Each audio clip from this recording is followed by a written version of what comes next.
Newsflash from the corridors of hierarchy.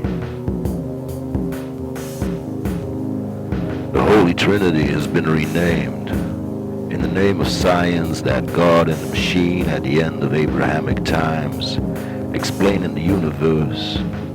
Though hang on, it'll take centuries just to get through the intro. For now, let me explain.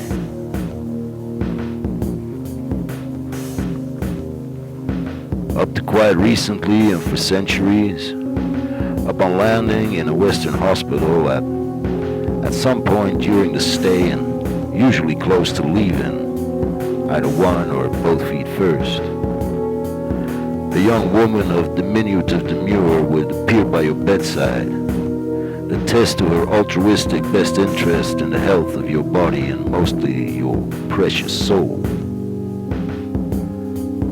by saying she will pray for you. Then subtly inquire to your beliefs in a God that forces you to disassociate from natural in-tune being and believe in a mock-up tale of omnipotence.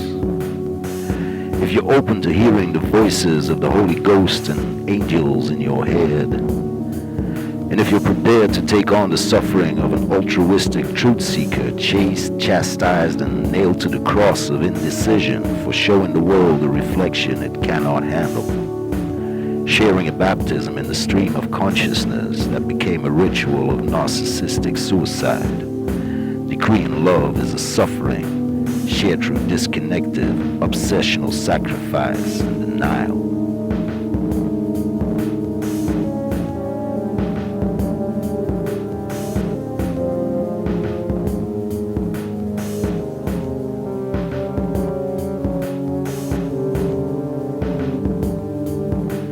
Yet to my surprise, upon landing my neuro-collapsed ass in yet another emergency room, a trinity of devout, studious adepts of the teachings of psychiatry appeared by my bedside, attesting to their altruistic devotion to my case, saying they will study for me.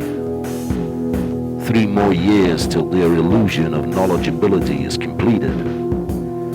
Then chiseling a marble master's degree headstone through thesis and defense till that name plaque is on the fence declaring theirs is a realm of sanity.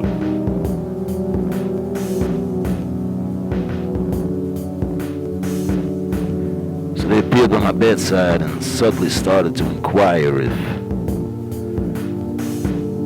you sometimes endure bouts of psychosis, disassociations with fractions of reality, thoughts of omnipotence and such. They then asked if at all I heard any voices in my head other than my own, and if all the turmoil of my existence hadn't led me to feel persecuted and nailed down in paranoia, that great realm of fear where Narcissus became a rare desert flower blooming a trail of breadcrumbs through Pan's labyrinth. And I'm lying there with eyes closed, meanwhile waiting until I can move coherently enough to get up and go, get out of their temple of apathy and condescension, priesthood of decreed normalcy and static identity. And I'm just wondering if they'll ever get it, gathering every bit of fatherly understanding in order to forgive innocence its ignorance again.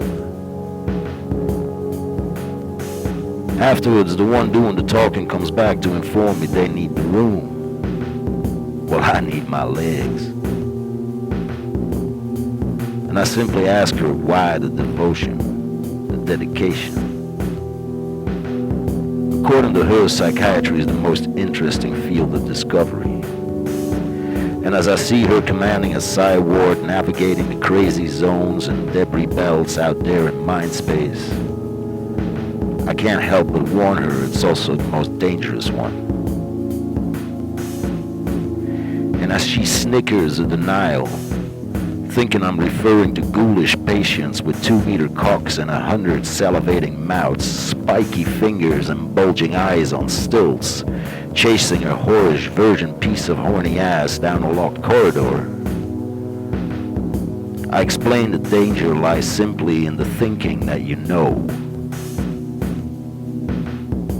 catastrophic sense of entitlement that comes with it, forcing decisions on people's lives that cut like ice pick lobotomies.